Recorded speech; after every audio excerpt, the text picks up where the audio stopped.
Thank you, Raquel. Well, the Department of Health expected to present guidelines around students returning to the classroom, including guidance on masking and what to do if kids are exposed. ABC4's Nick McGurk live from the Health Department to break it all down for us. Nick? Well, hi, Emily. Here's what we know. Tomorrow, these guidelines are expected to be presented at a meeting. Certainly not law, not mandates, but it's a way to inform the entire education system in our state as to what they recommend. The Department of Health says the big headline here is we could see sort of a piecemeal implementation as opposed to last year during COVID. Everyone sort of went along the same guidelines. This very well could be district by district, and there are a lot of factors involved here. Now, you see the state, right?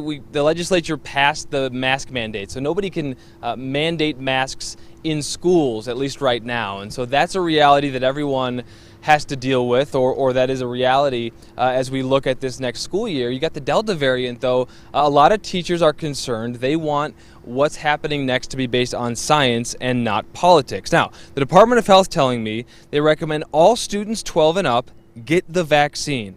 For students 12 and up who don't have the vaccine, or for those under 11 who are not eligible, the Department of Health recommends folks mask up in school. So if you are not vaccinated or you're not eligible, the recommendation is to mask up when you're at school. Now, the guidelines still being finalized, we're told. We're going to get them officially tomorrow. But essentially, you could see one health department, when you look at schools, differ from others, or one school district differ from another. Here's an example. Let's say John gets exposed to COVID in school. The health department would recommend, if he's unvaccinated, that he quarantine for 10 days. So either a 10-day quarantine, or after 7 days, he has the option to get a test, and if he tests negative, he could return to school. Last year, this was essentially an agreed-upon policy statewide, but it's possible at the local school district level this year that people could push back. Is that possible? Is the community willing to do it? Is it what maybe politically we can do? What are the pressures, and do we make adjustments? There is a lot of uncertainty out there from our parents, from our students, from our teachers, the people I represent at the Utah Education Association.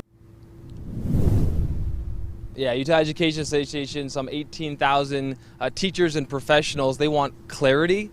Obviously, it was so difficult for them to be teaching kids remotely and at school, so a lot of uncertainty as we go into this school year. But we do expect those Department of Health recommendations to be released tomorrow. As we're told, infections are rising across all age groups, including kids. Live at the Health Department, I'm Nick McGurk, ABC4 News.